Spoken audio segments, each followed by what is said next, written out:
आज मेरा दिल बहुत उदास था और आंखों से आंसू बह रहे थे। भाई के शब्द मेरे कानों में गूंज रहे थे। गुड़िया, मैं सच कह रहा हूँ, मैं तुम्हें स्टेट बाजी में हार गया हूँ। तुम्हें लोग लेने के लिए बाहर खड़े हैं, तो उनके साथ चली जाओ। मुझे माफ़ कर दो। मैंने सर उठाया और भाई को घूरने वाली नज़रों से देखा। भाई, मैं सोच भी नहीं सकती थी कि तुम अपनी बहन को स्टेट बाजी में हार दोगे। भाई नहीं, तू कसाई है। मुझे तुमसे नफरत हो गई। भाई, मैं कभी तुम्हारी शक्ल नहीं देखूंगी। भाई हाथ बांधे मेरे सामने खड़ा मुझसे माफ़ी मांग रहा था। मैं भी रो रही थी, लेकिन मुझे उसके रोने की कोई परवाह नहीं थी। उसने मेरे साथ अच्छा नहीं किया था। उसने अपनी बहन का स्टेट बाजी में हार बैठा था। उसे जहाँ ही खेलना था, तो मुझे दांव पर लगाने की क्या ज़रूरत थी। तभी बाहर के दरवाजे पर ज़ोर ज़ोर से किसी ने आने की आहट हुई। लोग खड़े थे जिन्होंने स्टेट बाजी में मुझे जीता हुआ था। एक आदमी कह रहा था, शंकर जल्दी करो, हमारे पास टाइम नहीं है, वरना हम अंदर घुस जाएंगे।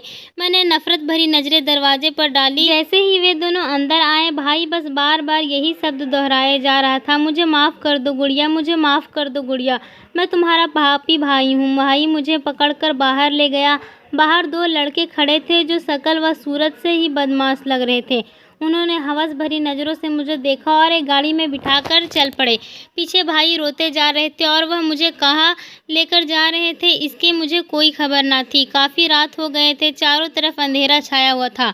मुझे अपनी इज्जत खतरे में लग रही थी। उन दोनों बदमाशों की नज़रें मुझे अपने चेहरे पर टिकी हुई महसूस हो रही थी। मेरा नाम मीना है। घर में मुझे प्यार से सभी गुड़िया नाम से पुकारते हैं। मेरा भाई शंकर और हम दोनों बहुत छोटे थे, तभी मेरे पापा इस दुनिया से हमें छोड़कर चले गए थे। मेरा भाई बहुत छोटा था। वह स्कूल के लिए बोलकर निकलता था और स्कूल नहीं जाता था। कुछ लफंगे दोस्तों के साथ जुए के अड्डे पर बैठ जाता था। धीरे धीरे वह नशे का आदी बनता जा रहा था। इसी तरह वह बहुत बड़ा जुहारी बन गया। मैं भी जवान हो चुकी थी। मैं नहीं जानती थी कि मेरा भाई एक दिन इतना बड़ा जुहारी बन जाएगा कि मुझे ही जुआ में लगा देगा। उसे स्टेटबाजी की बहुत बुरी लत लग गई थी। जुए की वजह से वह घर का आधा सामान बेच चुका था और जो बचा था वह भी बेचने का इरादा रखता था, लेकिन सामान बेचने के बजाय अपनी बहन को ही स्टेटबाजी में हार गया था। मेरी मम्मी को भाई की यही आदत को दिल से लगाकर उनकी मृत्यु हो गई। मेरा सहारा एक भाई ही था, लेकिन वो मुझे इस कदर रुसवा कर देगा या मैंने सपने में भी नहीं सोची थी। अचानक से गाड़ी रुकी। वह दोनों लड़के मुझे कोठे पर ले गए और कोठे की मालकिन को मुझे बेच दिया। वह दोनों लड़के पैसे लेकर खुशी खुशी चले गए। कोठे की मालकिन शीला ने एक लड़के को बुलवाया और उससे कहा, शामलाल, इसे लड़कियों को वाले कमरे में लेकर जाओ, आज से एक लड़की यहीं रहेगी। शीला बड़ी खौफनाक शक्ल की औरत थी। मर्दों की तरह फैला हुआ चेहरा और मेकअप से भरा हुआ था। डरते डरते उस लड़के के साथ एक कमरे में गई। वहाँ पर 7-8 लड़कियाँ पहले से ही थी जो अजीब नज़रों से मुझे देख रही थी। मैं एक कोने में जाकर बैठ गई और सिसकने लगी। लड़कियाँ मुझे अजीब नज़रों से देख रही थी। उनकी नज़र में मैं मेरे लिए तरस की एक रत्ती भर महसूस नहीं हो रहा था। शायद एक लड़की को मुझ पर तरस आ गया था। वह उठकर मेरे पास आ गई और कहने लगी, बहन, यहाँ जो भी लड़की आती है उसका रोना फालतू होता है, इसलिए तुम भी रोना धोना बंद कर दो और सब्र से काम लो। उसकी बातें अच्छी थी, लेकिन मैं क्या करती। मेरा दिल चाह रहा था कि मैं इतना रो कि रोते रोते ही मेरी जान निकल जाए। मेरे भाई ने मुझे स्टेटबाजी में हरा दिया था। कैसा था जिसे अपनी बहन पर जरा भी तरस नहीं आया था। मुझे मालूम था कि कोठे पर मुझे धंधा वाला काम करना पड़ेगा। वह जितने भी लड़कियां थी सब वे धंधा किया करती थी। कुछ ही देर में वहाँ शामलाल आया और मेरी तस्वीर बनाकर चला गया। मैंने एक लड़की से पूछा, शामलाल ने मेरी तस्वीर क्यों बनाई है? तो कहने लगी कि ग्राहक आएंगे तो शामलाल और शीला उन्हें सब लड़कियों की तस्वीर दिखाती है। जिसको जो लड़की पसंद आएगी वह उसी के साथ ग्राहक रात अपनी रंगीन रातें बिताएगा। यह सुनकर तो मेरी आत्मा काँप कर रह गई थी। वे धंधा के बारे में सोच सोच कर तो मुझे आत्महत्या के अलावा कुछ नहीं सूझ रहा था, पर यहाँ पर तो हम सब मर भी नहीं सकते थे। इतनी पाबंदियाँ लगाई थी कि रात हुई तो शामलाल कमरे में आया और एक लड़की का नाम बुलाया। सीमा नाम की लड़की शामलाल के साथ चली गई। मैं थर थर कांपती रह गई। मुझे बहुत डर लग रहा था। अभी शामलाल दोबारा आएगा और नाम से किसी को बुलाएगा। हो सकता है इस बार वे मेरा नाम ही बुला ले। मैं भगवान से यही प्रार्थना कर रही थी कि मेरी बारी ना आए। थोड़ी देर के बाद शामलाल आता और नाम बुलाता, वह लड़की उसके साथ चली जाती थी। इसी तरह बार बार सारी लड़कियां कमरे में से चली गई और आखिर में मैं बच गई। मैं समझ गई थी कि अब आखिरी ग्राहक आएगा तो मुझे ही ले जाएगा। इसी ख्याल से ही मैं रो रो कर खुद का बुरा हाल करती रही। किसी गैर आदमी के छूने की सोच सोचकर ही मेरी आत्मा कांप रही थी। सारी रात बीत गई लेकिन मेरे लिए ग्राहक नहीं आया। मैंने भगवान की कृपा की, उसने मेरी लाज बचा ली और मैंने भगवान के तरफ खास ध्यान दे दिया था और घबराहट के मारे रात भर मुझे नींद नहीं आई थी। सुबह हुई तो सारी लड़कियां बारी बारी आकर अपने अपने बिस्तर पर सो गई। सारी रात जागने की वजह से मुझे नींद आ रही थी, इसलिए मैं भी सो गई। दोपहर के 3 बजे का टाइम था जब शामलाल ने आकर सब लड़कियों को जगा दिया, लेकिन मुझे नहीं जगाया। पता नहीं क्यों। शाम हुई तो शीला कमरे में आई और बड़े भारी आवाज में पूछने लगी, रात किस किस की लड़की की तबीयत खराब थी। हम सब लड़कियों ने एक दूसरे की तरफ देखा। तभी एक लड़की ने मेरी तरफ इशारा करके बताया। शीला मेरे पास आई और मुझे सरासर गौर से देखने लगी। कहने लगी, देखो लड़की, मैंने तुम्हें भारी रकम देकर खरीदा है, इसलिए तबीयत खराब के लिए बहाना नहीं चलेगा। तुम्हें हमेशा यहीं रहना है और मैं जो कहूँगी तुम्हें करना पड़ेगा, वरना तुम्हारे लिए अच्छा नहीं होगा। अच्छा है, रोना धोना छोड़कर अब अपने घर वालों को भूल जाओ। मैंने उसके आगे हाथ जोड़े और मिन्नती की कि भगवान के लिए मुझे यहाँ से जाने दो। मैं इस टाइप की लड़की बिल्कुल भी नहीं हूँ। मैं एक इज्जतदार घराने से हूँ। शीला ने मुझे घूरती हुई नज़रों से देखा और सारी लड़कियों की तरफ देखकर कहने लगे, ये सारी लड़कियां भी इज्जतदार घराने से थी। बस अब मुझे और कुछ नहीं कहना और सुनना है। आज रात एक बहुत ही खास ग्राहक आ रहा है। तुम सब लड़कियों में से खूबसूरत हो और इस ग्राहक को भी खूबसूरत लड़कियां पसंद है, इसलिए अच्छे से तैयार हो जाओ। शामलाल तुम्हें नया सूट दिलाएगा। फिर वे दूसरी लड़कियों को ही अच्छे से तैयार होने के लिए बोलकर चली गई और मैं बिस्तर पर बैठकर फूट फूट कर रोने लगी, अपनी किस्मत को कोसने लगी। शामलाल ने मुझे एक नया जोड़ा ड्रेस लाकर दिया था। जैसे ही मैंने उसे कपड़े को पहन लिया तो मैं तैयार होना नहीं चाहती थी, लेकिन एक लड़की ने बताया था कि जो लड़की शीला की बात नहीं मानती वह उसे चाबुक से मारती है। तभी मैं डर गई थी। मैं भी दूसरी लड़कियों की तरह तैयार होकर अपनी जगह पर बैठ गए। यह सच था, वहाँ जितनी भी लड़कियां थी मैं उनसे सबसे ज़्यादा छोटी और स्मार्ट और खूबसूरत थी। इसलिए जब मैं तैयार होकर बैठी थी तो सब लड़कियां मुझे बड़े अजीब नज़रों से देख रही थी। रात हुई और ग्राहकों की भीड़ शुरू हो गई। शामलाल हमेशा की तरह कमरे में आकर लड़की का नाम बुलाता और वे उसके साथ चली जाती। शीला की बातें मेरे दिमाग में गूंज रही थी कि आज रात एक खास ग्राहक आ रहा है, उसे खूबसूरत लड़कियां बहुत पसंद है, शायद वह मुझे पसंद कर ले और मुझे उसके साथ बिताना पड़ेगी। वक्त बीतता जा रहा था और सारी लड़कियां कमरे से चली गई। आखिरकार मैं रह गई। उस रात भी ऐसा ही हुआ था। मैं सारी रात जागती रही लेकिन शामलाल बुलाने न आया। सुबह हुई तो मैं भगवान की कृपा की, उसने एक बार फिर से मेरी इज्जत बचा ली थी। लड़कियों के आते ही मैं भी सो गई। अब रोजाना ऐसे ही होने लगा था। मेरी समझ में नहीं आ रही थी कि ग्राहक मुझे पसंद क्यों नहीं कर रहे थे। एक तरह से तो अच्छा ही था, बस मेरे दिमाग में ये सोच आ गई थी कि मैं अपने खानदान में सबसे खूबसूरत थी और खूबसूरत के लिए मशहूर थी।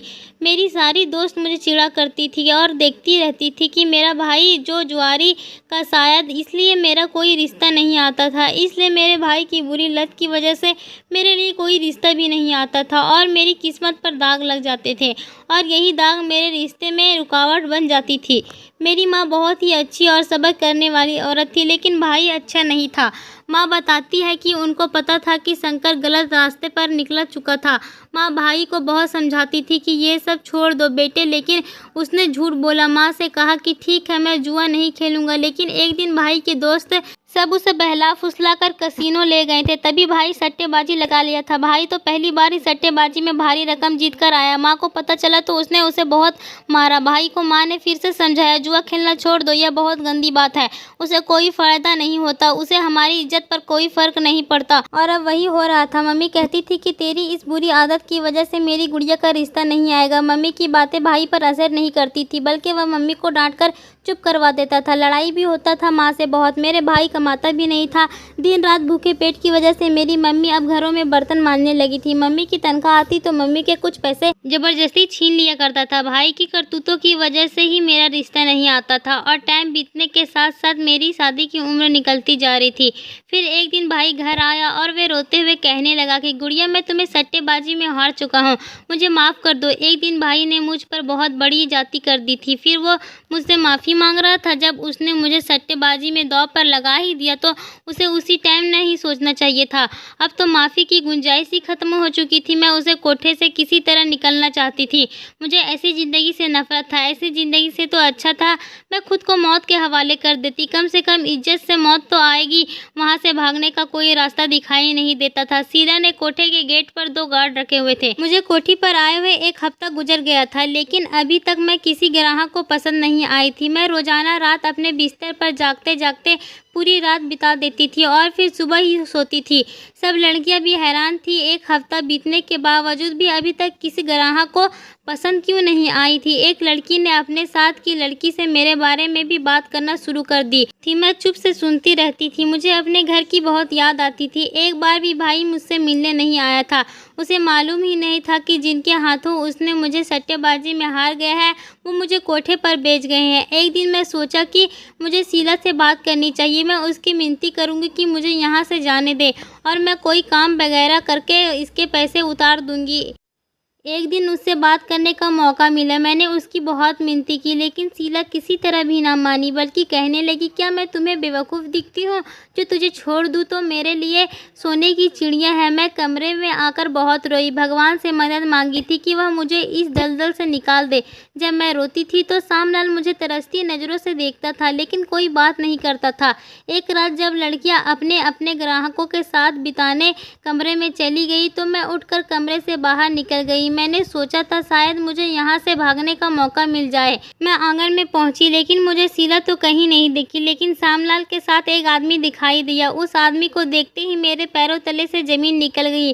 वह आदमी हमारे ही मोहल्ले का था। उसका नाम शंभू दास था। वह पहले मोहल्ले में उसका बड़ा नाम मशहूर था। उसकी उम्र 60 साल के लगभग थी। शादीशुदा और एक जवान बेटी और बेटों का बाप था। उसे कोठे पर देखकर उसकी सारी राहत की पोल खुल गई थी। सामलाल उसे मेरी ही तस्वीर दिखा रहा था, कुछ कह रहा था जो मैं न सुन सकी और कमरे में चली गई। मुझे डर लगा हुआ था कि कहीं वो मेरे साथ रात बिताने की हामी भर ली। मुझे जानता था मैं शंकर की बहन हूँ और मेरा भाई एक जुआरी है। जब आधा घंटा बीत गया और सामलाल मुझे लेने नहीं आया तो मुझे शक हुआ। पता नहीं सामलाल ने शंभू अंकल से मेरे बारे में क्या बताया था और मेरी तस्वीर देखकर शंभू अंकल ने क्या कहा था। अगले दिन जब सामलाल मिला मैंने उससे पूछ लिया। कहने लगा, तुम जानकर क्या करोगे? और वह आदमी तुम्हारी तस्वीर देखकर हैरान हो रहा था। तुम उस कोठे पर कैसे पहुंची हो? मैंने उसे बता दिया कि तुम्हारे भाई तुम्हें सट्टेबाजी में हार गया था। जीतने वाले ने तुमको यहाँ बेच गए थे। तुम्हारे अलावा और कोई लड़की भी नहीं थी, इसलिए वह वापस चला गया था। मैंने सुकून की सांस ली और पूछा कि उसने मेरे साथ रात क्यों नहीं बिताना चाहा। सामलाल ने गौर से मुझे देखा और कहने लगा, मुझे नहीं मालूम, बस कुछ दिन इंतजार कर लो। वो चला गया और मैं दब कर रह गई। सामलाल की आंखों में न जाने क्या था। उसने मुझे डराकर ही रख दिया था। उसका कहना था बस कुछ दिन इंतजार कर लो। मुझे उलझन में डाल गया था। मैं सारी रात उसकी बात पर गौर करती रही। समझ नहीं आ रहा था कि मुझे सामलाल की आंखों में अपने लिए मोहब्बत दिखाई दी थी। शायद वो मुझे पसंद करने लगा था। वो खुद ही हैंडसम और लंबे कद का नौजवान था। दिन बीतते जा रहे थे और मेरी इज्जत अभी तक सुरक्षित थी और सही सलामत थी। शीला ने भी दोबारा मेरे बारे में पूछना अच्छा नहीं समझा था। मेरे दिमाग में टेंशन बढ़ता जा रहा था। मेरे साथ रहने वाली लड़कियां भी हैरान थी और मुझे कुरेदने की कोशिश करती थी कि अभी तक मुझे किसी ग्राहक ने पसंद क्यों नहीं किया। एक रात जब सारी लड़कियां ग्राहकों के साथ कमरे में चलेगी, मैं आज पूरा कोठा घूमने की इच्छा करने से बाहर निकली आई थी। बरामदे में जब सामलाल और एक आदमी बैठा दिखाई दिया। सामलाल के हाथों में मोबाइल था और वह आदमी को मेरी तस्वीर दिखाते हुए कुछ और कह रहा था।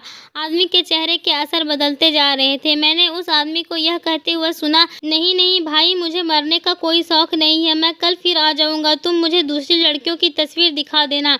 इतना कहते हुए वह आदमी चला गया था। फिर वहां पर शीला आ गई थी और सामलाल से पूछने लगी, क्या हुआ सामलाल, ग्राहक को लड़कियां पसंद नहीं आई कि नहीं? सामलाल ने कहा कि नहीं आंटी, उसके पास पैसे कम थे और वे थोड़े पैसों में लड़की के साथ रात बिताने की जिद कर रहा था। मैंने मना कर दिया तो वह चला गया। सामलाल के झूठ पर मैं हैरान रह गई थी। शीला कहने लगी, तुमने ठीक ही किया। अभी तक उसे किसी मर्द ने छुआ तक नहीं है। मैं उसे किसी अमीर आदमी को बेचूंगी तो वह उसके साथ रात बिताने के ढेर सारे पैसे देगा। शीला की बात सुनकर मेरा दिल दुखने लगा। ऐसा लगा मैं उस पर झपट पड़ूं और उसका गला काट दूं, लेकिन मैं अपने इरादे को आजमाना नहीं चाहती थी। कमरे में लौट गई। मैं सामलाल से बात करने के लिए बेताब हो रही थी। उसने ग्राहक से क्या कहा था कि उसने मेरे साथ रात बिताने का इरादा बदल लिया था? मैं चुपके चुपके बरामदे में झांक लेती थी, लेकिन शीला शामलाल के साथ बैठी हुई थी। इसी तरह रात बीत गई और मैं शामलाल से बात न कर सकी। मुझे शामलाल के इरादे पर बहुत शक हो रहा था। मैं उससे बात करने के लिए मौका ढूंढ रही थी। मुझे या किसी को भी उस कमरे से जाने की इजाज़त नहीं थी, इसलिए काफ़ी दिनों से मैंने आसमान की शक्ल भी नहीं देखी थी। एक दिन शीला अपने कमरे में आराम कर रही थी कि मुझे शामलाल आंगन में अकेला बैठा हुआ नजर आया। मैं जल्दी से उसके पास पहुंच गई। मुझे देखते ही शामलाल बौखला गया। अगले ही पल उसने मेरा बाजू पकड़ा और मुझे एक कमरे में ले गया। मुझे गुस्से से कहने लगा, तुम अपने कमरे से बाहर क्यों निकली हो? अगर शीला ने तुम्हें देख लिया तो तुम्हारी खैर नहीं होगी। जल्दी से अपने कमरे में जाए। मैं उससे पूछना चाहती थी, लेकिन उसने मेरी एक ना सुनी और मुझे एक कमरे में भेज दिया। मुझे बड़ा गुस्सा आया, लेकिन मैं अपना गुस्सा पीकर रह गई। मेरा ख्याल था कि मेरी इज्जत सही सलामत रहेगी और मैं किसी ग्राहक को पसंद नहीं आऊंगी, मगर ये मेरी दिमागी ख्याल थी। एक रात जब लड़कियां अपने अपने ग्राहकों के साथ चले गई, मैं भी उस कोठी से भागने के ख्याल से कमरे से बाहर निकलने के खातिर उठी और दरवाजे पर पहुंची तो मुझे एक लड़के की आवाज़ सुनाई दी और मेरा नाम लेकर कह रहा था, मुझे यही लड़की चाहिए, मैं उसी के साथ रात बिताना चाहता हूँ। यह सुनते ही मेरी जान निकल गई और मैं समझ गई कि आज रात मेरी इज्जत तार तार हो जाएगी और मैं खुद को कहीं मुंह दिखाने के काबिल नहीं रहूंगी। मैं रोने लगी, लेकिन मेरा रोना शीला का दिल मोम ना कर सका। शामलाल मुझे लेने के लिए आ गया। कमरे में आया और कहने लगा, परेशान ना हो, ये जो लड़का आ रहा है उसकी बात गौर से सुनना और आ जाओ। मैं उससे पूछना चाहती थी, लेकिन वो जल्दी से बाहर निकल गया। मैं उसके पीछे पीछे चल दी। वो मुझे एक कमरे के दरवाजे पर छोड़कर चला गया और मैं धड़कते दिल और कांपते बदन के साथ कमरे में घुसी। वे जो कोई भी था दरवाजे की तरफ पीठ करके खड़ा था। मैं उसके पीछे जाकर खड़ी हो गई। जब मुड़ा तो उसे देखकर मेरी जान ही निकल गई। वे तो शंभू अंकल का बेटा था। मैं उसे देखकर हैरान रह गई। मेरे मुंह से उसका नाम बेधड़क निकल गया था, मोहित। वो मुस्कुराया और मुझे बिस्तर पर बिठाने के बाद खुद भी बैठा और कहने लगा, मीना देखो, मेरा शामलाल से बात हो गई है। शीला सो जाएगी, फिर वह तुम्हें कोठे से बाहर निकाल देगा। मेरे दिल में हजारों सवाल कर रहा था। उसे मैं देखती रह गई थी। मेरी समझ में कुछ नहीं आ रहा था। मैं पूछना चाहती थी, मगर उसने मेरे होंठों पर उंगली रखकर मुझे चुप रहने का इशारा किया और कहा, पहले हम यहाँ से निकल चले, फिर मैं तुम्हें पूरी बात बता दूंगा। वहाँ से निकलने के बारे में सोचकर मेरी आत्मा खुशी से झूम उठी थी। करीब करीब 1 घंटे के बाद शामलाल कमरे में आया और उसने बाहर आने को कहा। शामलाल ने बताया, शीला सो गई है, एक गार्ड बाथरूम में है, दूसरे को मैं बातों में लगा देता हूँ। तुम मीना को लेकर यहाँ से निकल जाओ। हमने ऐसा ही किया। गेट पर एक गार्ड खड़ा था। शामलाल ने उसे बातों में लगाया और मैं मोहित के साथ निकल गई। वे सीधा मुझे अपने दोस्त के प्लेट पर ले गया। मैं बेहद खुश थी। मुझे लग रहा था जैसे मुझे नई जिंदगी मिली हो और इस आज़ादी से मैं सारी बात भी जानने के लिए बेताब थी और बेचैन थी। तभी मोहित ने बड़ी डिटेल से बताना शुरू किया। मैं किसी काम से तुम्हारे घर गया था। शंकर की तबीयत बहुत ख़राब थी। मैं उन्हें अस्पताल ले गया। जब उनकी तबीयत ठीक हुई तो उसने रोना शुरू कर दिया। मेरे पूछने पर उन्होंने बताया कि वे दोनों लड़कों ने तुम्हें कोठे पर बेच दिया है। तो मुझे बहुत अफसोस हुआ। मैं तुमसे बचपन से ही मोहब्बत करता था और तुम्हें अपनाना चाहता था, लेकिन हिम्मत नहीं हारी। मुझे मौके मिल गया तो उसने फ़ोन कर दिया। शामलाल ने शीला के चाय में नशे की दवाई मिला दी थी। अब सुबह से पहले होश में नहीं आएगी। गार्ड की समस्या थी तो एक गार्ड इत्तेफाक से बाथरूम में गया था और दूसरे को शामलाल ने बातों में लगा दिया था। अब तुम्हारे भागने का इल्ज़ाम शामलाल पर नहीं आएगा और मैं तुम्हें सुबह घर ले जाऊंगा और हम दोनों एक साधारण तरीके से शादी कर लेंगे। क्या तुम मुझसे शादी करना चाहोगी? मोहित की बातें सुनकर मेरे अंदर सुकून की लहर दौड़ गई थी और मैंने भगवान की कृपा की थी। सारी बात मेरी समझ में आ गई थी। मेरी इज्जत अगर सही सलामत थी तो वो मोहित की वजह से और शामलाल की वजह से। उसका सिला मैं तो शामलाल को नहीं दे सकती थी, लेकिन मेरे हाथ तो भगवान थे। सुबह होते ही मैं मोहित के साथ शंभू अंकल के घर पहुंच गई और शंभू अंकल को तो सब कुछ पता था। उन्होंने अपनी पत्नी यानी मोहित की माँ को सब कुछ बता दिया था। वह शादी के लिए राजी हो गई और उसी शाम हमारी शादी बड़ी साधारण तरीके से हो गया। मेरे शादी में मेरा भाई भी आया था। अब मैंने उन्हें माफ़ कर दिया था। अब उसने जुआ खेलना भी छोड़ दिया था और मुझसे बहुत शर्मिंदा था। बार बार मुझसे माफ़ी मांग रहा था। आखिरकार मैंने भाई को माफ़ कर दिया और मेरे भाई और हम सब अच्छी ज़िंदगी बिताने लगे। भाई की शादी मोहित की बहन से हो गई। वह दोनों भी बहुत खुश थे। दोस्तों, उम्मीद करती हूँ आपको हमारी कहानी पसंद आई होगी। मिलते हैं अगली कहानी में।